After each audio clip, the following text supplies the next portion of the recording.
Welcome to the Resilience Report, where each week we share the latest on companies engaging in inspirational solutions for our planet and engage with ecopreneurs and lighthouse leaders disrupting their respective industries in pursuit of better, more resilient business. I'm your host, Lauren Scott. Thank you for joining me as we dive into this week's report.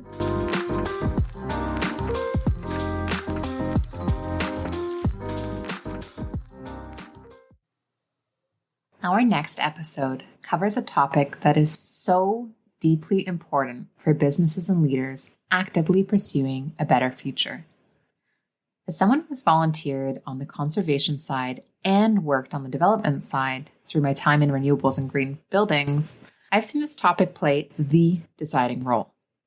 Truly at the intersection of environmental and social protection and economic development is the topic of environmental assessment.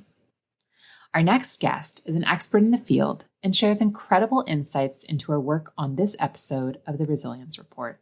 Kim Milligan is an environmental assessment practitioner based out of Whitehorse, Yukon.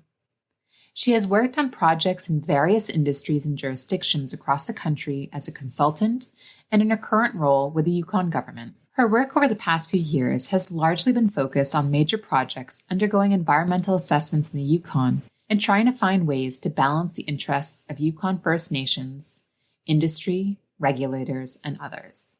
She also recently tried her hand as a university instructor, teaching a course in environmental assessment at Yukon University last winter. Kim is originally from the South Shore of Montreal, Quebec, and considers herself both a Montrealer and a Yukoner. She's as happy sitting on a terrace with friends as she is out in the snowy trails with her dog. She loves superhero movies, all things Tolkien, and generally trying to do the right thing for the environment in day-to-day life and through her work. On this episode, she helps us better understand this role, how environmental impact assessments have evolved to include social considerations, the difference between environmental protection from province to territory, the limitations of renewables given current infrastructure, and more. Kim is a warm, brilliant force for good, and I know that you're going to learn a lot from her over the course of this episode. Welcome to the Resilience Report podcast, Kim. To start things off, would you mind providing our listeners with a little bit of background as to how you got to where you are today in your professional journey? Sure.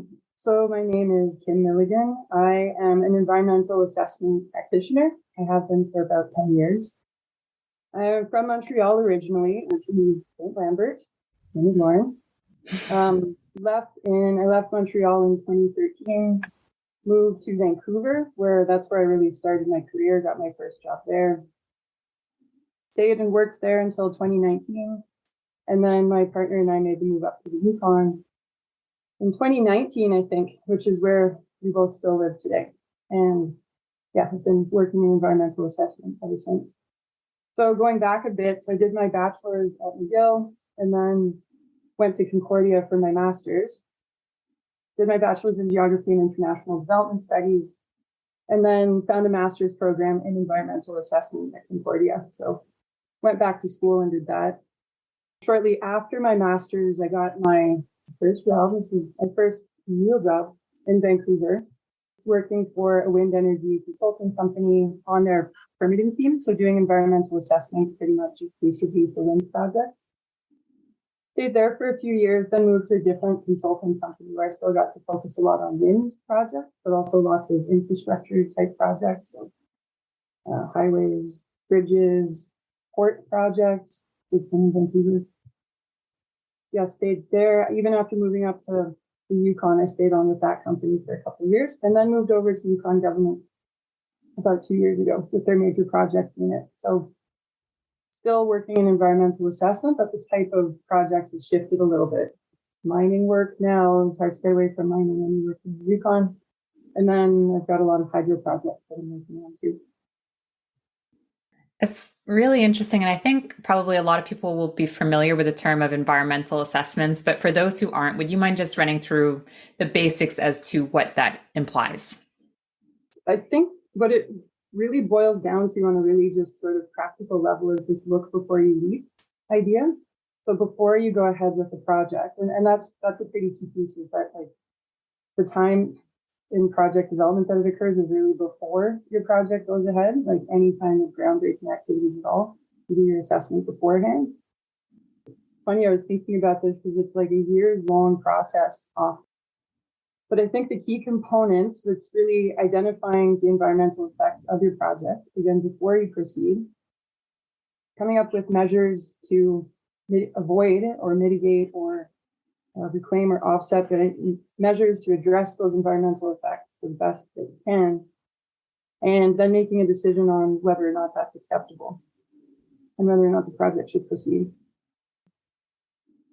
I like that idea of looking before you leap. Is that always required? What kind of project requires an environmental assessment? And you mentioned breaking ground. Is that the criteria? Is there a way that people can kind of wrap their brains around as to when it must happen? Good question. Totally different depending on where you are. So in the Yukon, you don't have to do much before you need an environmental assessment. Backing up a little bit, each jurisdiction, so each province or territory has their own requirements for when an environmental assessment is needed. In the Yukon, it's a list. It's an actual list that says for this type of project or activity, some of it's not fully project-based, but one of the triggers is using heavy machinery off of a road. Doesn't really matter what your actual project is. If it involves that kind of activity, then you need an assessment. So in the Yukon, most stuff, especially on Crown land, most on the land types of activities that have any kind of disturbance associated with them, most will need an assessment. In BC, the thresholds are actually a lot higher for a full, capital E, capital A environmental assessment.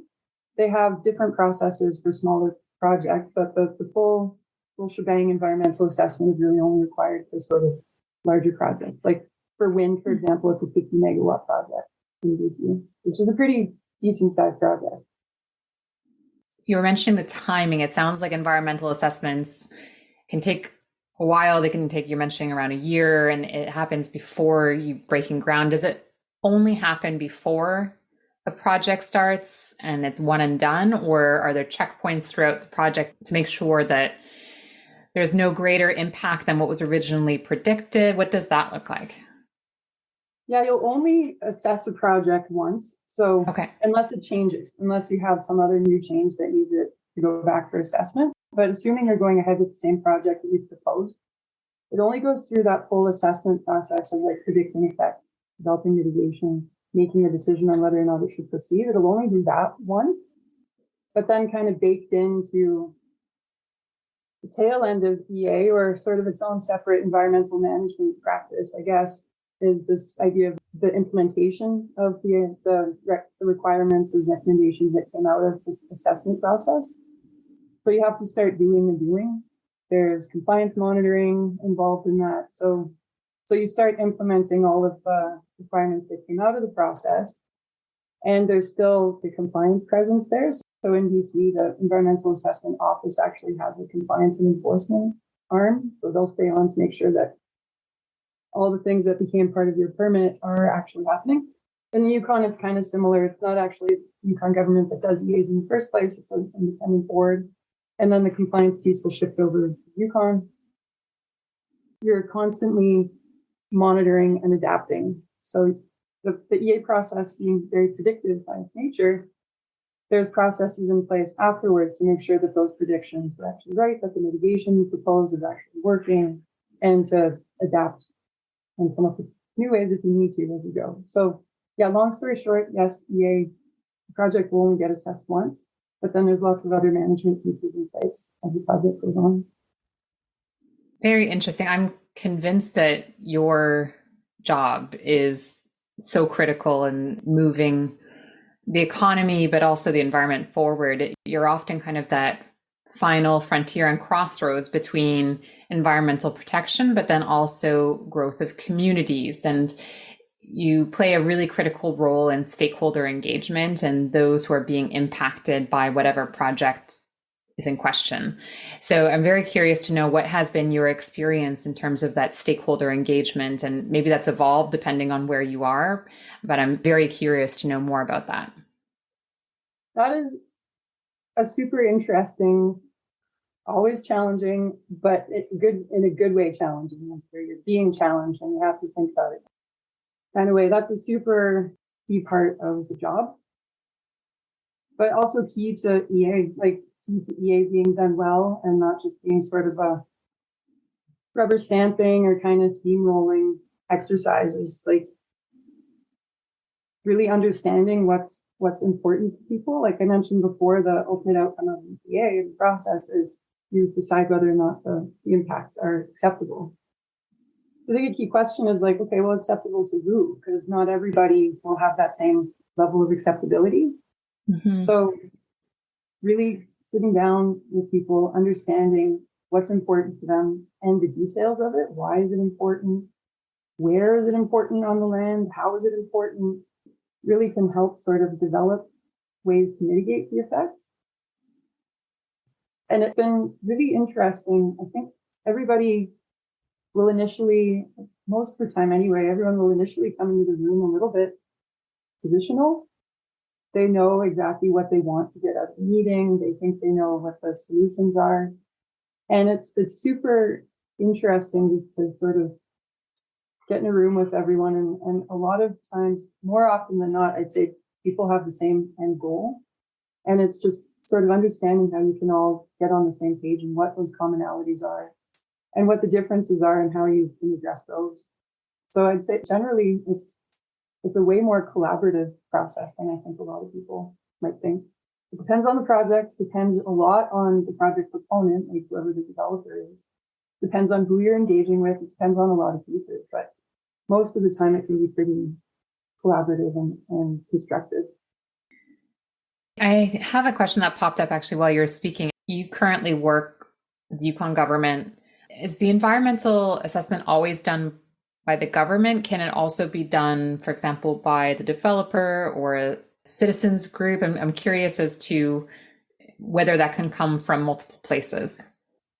Usually, so the developer, yes, they'll do their own assessment. They're the ones that submit, they go out, they collect the data, they hire a team of like independent technical experts to develop their own like application for the assessment agency. And then the assessment agency will run through the application, figure out if they need more data. And then it's really on the proponent to provide the proponent being the developer. It's really on them to provide the information. The processes, environmental assessment processes in Canada are always public. They have, it's all in the Yukon, it's all in the online registry, but that's pretty across the country. There is some kind of online registry and opportunities for public comment. So any kind of interested party can make comments that get factored into the assessment. Usually you are going through a set government or government adjacent process. And in your work right now, are you working on any projects in particular that you're really interested or excited about? These hydro projects that I'm working on are super cool. And actually, I said before, you only do environmental assessments before the project goes ahead, but that's not the case for these hydro facilities. There's 3 of them in the Yukon that are already operating, and they were built decades ago. And their ongoing operations, because of the way that the regulations are written in the Yukon, the ongoing operations need to be reassessed every now and then. And those have been super cool projects to work on. So there's 3 of them right now. The first one has completed its assessment. My role at YG, like our branch, is the decision maker on major projects. So we make those decisions based on consultation with the affected First Nations. And so in consultation on the first hydro project, what became pretty clear was that the assessment process doesn't cover everything. Like it didn't cover all of the concerns and interests that this First Nation had. It just like the assessment process is bound to its legislation and what it can and can't do. And what this First Nation was interested in is having more of a say in the management of the facility and being more involved in energy decisions in the Yukon in general and energy planning. So we did get to the point where we issued a decision saying, yes, this project is allowed to continue operations. But then there was sort of this separate process set up where the Yukon Government and the First Nation entered into agreements together, completely binding agreements, to address some of these other concerns. So like long-term commitments to work together. So they were signed by our premier, they were signed by that First Nations chief. And it's been a really good example, I think, of, okay, we have our box that we work within, but what happens when the concerns can't be addressed through that? And then I mentioned there's 2 other hydro facilities that we're doing the same thing on, and we're applying that exact same model on different projects with different First Nations, but everyone's sort of really excited about this new way of being able to do things. Those ones, I'm pretty into those projects. And in talking about new ways, do you feel like technology and advances in technology are changing the way in which we do environmental assessments? There's some aspect of technology, I'd say, in the environmental field studies, mostly, that feed into the environmental assessment. And there's lots of cool changes going on around that I won't get into because I'm not a biologist and they're pretty technical. But what we're seeing with environmental assessment, and again, it's not a technology, EA is more of a process, but we are seeing changes in the process and how it's being rolled out. It was really, EA came about in like the 60s and 70s. It hasn't changed a ton since. When it first came about, it was really to address the concerns at that time were like pollution and disturbance of communities, all very discrete types of issues. Now, when you have an environmental assessment, the issues that get brought in are like all of these broader issues that we're all facing: climate change, sustainability, biodiversity loss, Indigenous rights, which are increasingly actually being addressed more than they were in the past. It's not the best tool to address those things, but you can't just leave them hanging either. Like, just sort of have these issues that are completely unaddressed through the decision making. There are some like shifts happening where rather than just looking at one project at a time, which is right now EA is largely project based in practice. And we're seeing a lot of movement towards cumulative effects assessment. So rather than looking at one project at a time, what do all of these projects, like past, present, and future, look like on a landscape? And it's so complex. It is so hard to actually figure out. There's like some good examples of it starting up here and there, but it's just such a huge task that it's very, very slow to get going. In BC, there was recently a court ruling that ruled that like BC's kind of got to get their cumulative effects under control. And we're seeing the ripples of that up here and across the country for sure. So yeah, changes in the process, I think, are coming up to be able to address some of these bigger issues that we're facing that weren't really around when EA first came about. I'm glad you mentioned some of the nuances, and I would love if you could dive into that a bit further. So you've worked in Quebec, in BC, and now in Yukon. Do you see the way we approach sustainability being very similar or different depending on where you are, even within the same country? Yep. One thing that really came to mind in the Yukon, like we're just in such a different place in terms of development than BC or Quebec. There's already been a lot of development on the landscape in both those provinces, and the Yukon's still relatively undeveloped. I guess it's all relative. But what we're kind of seeing is that there's the attitude isn't, oh, we still got so much room to do stuff. It's not a big deal, let's just go for it. There's the sense is more like, let's not become like that with this sort of piecemeal, unplanned development.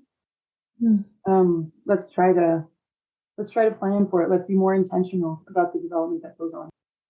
You don't often come across some real like no development allowed types of attitudes. I think it's a bit of a Yukon thing. Like the history of it is all based on like prospecting, gold mining. There's, I think, willingness to have projects and have development go ahead, but also in a way that's really intentional and responsible. So yeah, between Quebec, BC, and the Yukon, I'd say that's such a big difference that I've seen. The other is the First Nations engagement in the Yukon. As up here, the First Nations, most of them have signed final agreements, so they are governments. So the way that we consult with them, the way that they're engaged on projects is, to me, a lot more meaningful than what I've seen in BC, especially. And it could be too, BC might have improved since I left. I haven't worked there in 4 years. So it could just be that, like, that's the way that, like, there's just improvements across the country and across industry. But that's a big difference that I've noticed when I moved up here. Returning to your time in BC, you chaired Clean Energy BC's Wind Committee, correct? Yep. I'm curious as to how you've seen the renewables landscape evolve, maybe during that time and also since then. It's certainly top of mind for everybody right now as we're talking about reducing emissions of the grid. What has that transition been for you, kind of being involved and seeing the process since then? I haven't been a little out of the loop on wind since moving up here. We don't have a ton of projects in the Yukon. Mm-hmm. But I have seen, I still kind of try to keep an eye on the wind industry and sort of see where things are going. I just saw a headline this week that Alberta, of all places, not where you'd expect, but Alberta has now their energy production from renewables has surpassed coal. So I think there's a lot of surprises in the renewable energy landscape across Canada. And then up north, one project that I worked on before coming to YG was the Milligan project. So kind of just one big turbine up in Inuvik in the Northwest Territories.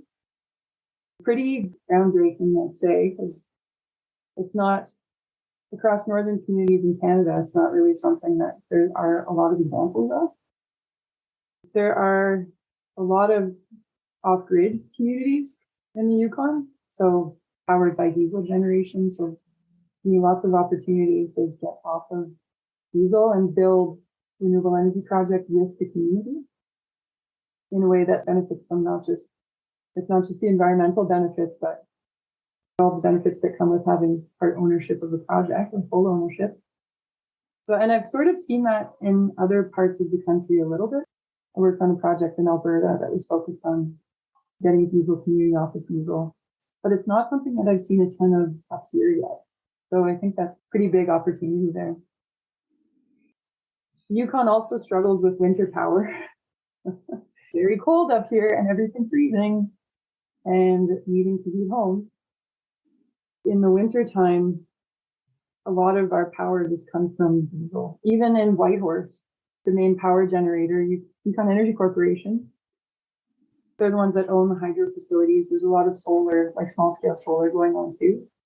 YEC just fires up a bunch of diesel generators when it gets too cold and the energy needs spike and their production is down because most of hydro. So they fire up a bunch of diesel generators to power people's electrical baseboards are coming from diesel generation in the wintertime. So lots of opportunities still for that winter power, especially that comes from wind. Do you see that as being the biggest opportunity up north then? Seeing how we can find additional sources of power in those winter months. It sounds like a very unsettling but silver lining of climate change. Do you think it will actually open the door to accessing additional sources of renewables up north? I hope so. I would really like to see that. There's some geothermal potential up here too. I know there's a few different companies or even individuals that are really turning their minds to that and trying to make it happen for the north. I think one of the issues that we struggle with is just really hard to get to any kind of economies of scale up here. We don't have the power needs for a 200 megawatt wind farm. So if you're only building one or two turbines, I think it's just tough to make it work. There's one project here in town. There's 2 turbines on the hilltop I can see from my house. They haven't been working for a little while, and there's there's a developer going into like retrofit them and build new ones. So we will have one operational project here in town pretty soon. Well, on top of everything else you're doing with the Yukon government, you're also teaching about environmental assessment at a local university. Would you mind sharing a little bit about this, and then maybe what surprised you most in this teaching experience? I am co-teaching. So there's a woman from another Montrealer, actually, who I am co-teaching the environmental assessment course with at Yukon University. We've got about 25 students. It's one of the bigger courses there. And there's a few things that have been pretty awesome about it. The students are still, I find, really optimistic about fighting the good fight. And they've grown up in a really different sort of environmental context than you or I did. They've grown up with the effects of climate change and with it being like a big thing from early on for them, whereas it's still sort of newish for us in the grand scheme of things. So I wondered if maybe they might have a different point of view on it all, sort of a less optimistic point of view. But I found they are still like in there ready to fight the good fight. But I've noticed there's a bit of an edge to it. When I was in university, we would just sort of learn what was going on and be like, okay, I can do that. I am going to go and I'm going to do that. They really challenge us to be like, does it work? Does this process that you're talking about, does it work? What else do we need to be doing? So there's this sort of thinking of, again, questions that I do not remember having or anyone in the class really having back when we were students. Those sorts of challenges that we get from them and that we make us think about it.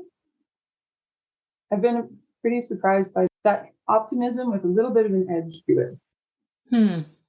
So if I'm understanding you correctly, they're kind of challenging whether the environmental assessments being done are enough. Is that correct? Yep. Okay. So a little bit of skepticism as to status quo. Yeah, that's a good way to put it. Very, very interesting. You mentioned your studies and having studied in geography, correct? And then you did your environmental assessment on top of that. If you have recent graduates coming through the program, or even maybe someone who is looking to do a career move into environmental assessment, would you have any advice to those individuals? You know, I really enjoyed consulting as a way to start my career. Well, you have to form good work habits because it's pretty fast paced and it's a lot of work, but I also found it to just be so fascinating and interesting. Like you get exposed to so many different kinds of projects. You get to see it all rather than starting a career where you're pretty focused on one type of project or one part of the process or something. In consulting, you get various types of projects. You get to work in all kinds of different parts of the process, like throughout the official EA process, then with the ongoing monitoring, even before collecting the baseline data, doing the analysis beforehand. You get to see it all. So that would be, for me anyway, and I know consulting is not everybody's cup of tea, but I thought that was just such a good way to get started. Another thing that I thought of was just, like I mentioned before, it's easy to, like there's so many different parties, kind of have your hat on of who you're representing. But one thing that I think I've really learned over the years is sort of take your hat on a little bit, but really just be solutions oriented, be really authentic in the way that you're participating. Be open to other ideas, think about how you can make them work and fit with your goals and just develop common goals. And that's really hard when you come in with sort of one idea of what you want the outcome of the meeting to be. I think there's no wins or losses.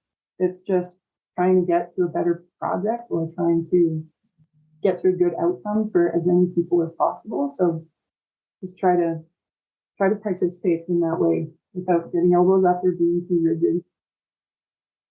And then move to the Yukon. There's so much interesting work going on up here. There's actually, I was thinking about it, and we're not supposed to tell people to move to the Yukon. It's apparently supposed to be a secret. The secret's out now. Secret's out. There are at least 5 of us from that master's program at Concordia working in environmental assessment in the Yukon. And I keep adding to that list, but right now I know of 5. That is really, really neat to see that connection and to have kind of that micro community around you right now. It's clear that your connection to the environment has gone throughout your entire career. Was there a specific moment, maybe when you were younger or maybe during your professional development itself, where you knew that you wanted to be involved with sustainability? I do have a specific childhood moment. Yeah, I'm sure you do too. For me, it was we got Ranger Rick when we were kids. Could you maybe mind explaining what that is in case we have some non-Canadian listeners? Oh, is it Canadian? I thought it was, but maybe it's a North American thing. I think it's like National Geographic for kids. Okay. So maybe it's a broader reach. I think it's like a little more advanced than Chickadee. But yeah, a magazine for kids about environmental issues and about nature. That was awesome. Like I remember just really loving my Ranger Rick. So I remember this was the one that has stuck with me ever since, was about the Exxon Valdez oil spill. And this would have been probably a few years after it happened, because I think that oil spill was in 89. And I don't think I was that young reading Ranger Rick. So yeah, probably a couple of years after Exxon Valdez, it was covered in a Ranger Rick issue. And there's all kinds of pictures of wildlife covered in oil and stuff. And when I look back, that's one moment that has just really stuck with me. It's like, no, this is not okay. Like, I don't think I was quite at like, what do I do about this to fix it? But it was just this sort of realization that there's things like that going on in the world. And then career-wise, fast forwarding, it took me a little while, I think, to figure out what a career in environment could look like. I don't think I was fully focused on, okay, it's environmental assessment, but I think I was trying to find what that could look like. And then I came across the master's program at Concordia. And it just seemed like a really good sort of practical type of career, like something like that I could explain to my mom. She mostly gets it, I think. Yeah, just something that I could sort of understand and really throw myself into. So yeah, pretty late in the game, I would say. You mentioned seeing the oil spill as a young child and that marking you. And certainly sometimes when we're reading news and hearing as to what's happening on the climate level, it can feel a little bit heavy. Are there any tips or tricks or resources that you use to keep yourself motivated, even when it can feel, and I'm sure when you're doing the assessments as well, there are moments where that feels like a lot. So I'm curious as to if there's anything that you would share that helps you. I think a couple things. So one is a professional network, and a lot of those people become friends too. So people that work in the industry with you on maybe different parts of projects, maybe the same focus, and just making sure that you have those strong connections with other people who are like living and working in the same type of field, and being able to talk to them about different solutions or vent about issues, whatever you need. But that to me is huge. Like a lot of my close friends now are actually coworkers from previous jobs mostly. And it's like that is super valuable to me, is just having people to be able to talk to and talk about solutions with. And the other thing is just, I feel like this applies to all kinds of different problems, but just go outside. I think it's easy to get caught up in the doom and gloom of it, but there's still lots of really amazing things out there to go out and just sort of immerse yourself in. So even in the city, getting outside, enjoying being outdoors and what's out there. I agree with you. And sometimes just being outside, it also reminds you as to why we're doing this. It's really to protect that beauty. And I agree with you. It's very energizing doing that. I always like to end every episode by asking my guests, what do you think it will take to make businesses and leaders more resilient going forward? Yeah, I hope you get this same answer a lot, but it's just do the work. Don't cheap out on the environmental stuff. I think in our current context, we will not save money in the long run. It's actually worth putting in the money and the resources and the time before it becomes a problem. So yeah, just take those environmental responsibilities seriously instead of them being afterthoughts. I think even just in the past few years, like when you or I would have started our careers, I think environment was an afterthought. It was sort of pesky. Like, oh, I'm an environmental person. The fish. So I think, and it's changing. Like we're seeing a shift in that, which is really exciting for professionals in the environment. Yeah, I think that's really important. Like, bring in the professionals to help you and make sure that they have the resources that they need to be able to do their job. It's as important as the other sort of traditional business line. It's not more. Well, thank you so much for all of this information. I've learned a lot, and it's really just exciting to see your career kind of continue to grow. I think we need more individuals like you out there fighting the good fight. So thank you for all that you do. Thanks, Lauren. Same to you.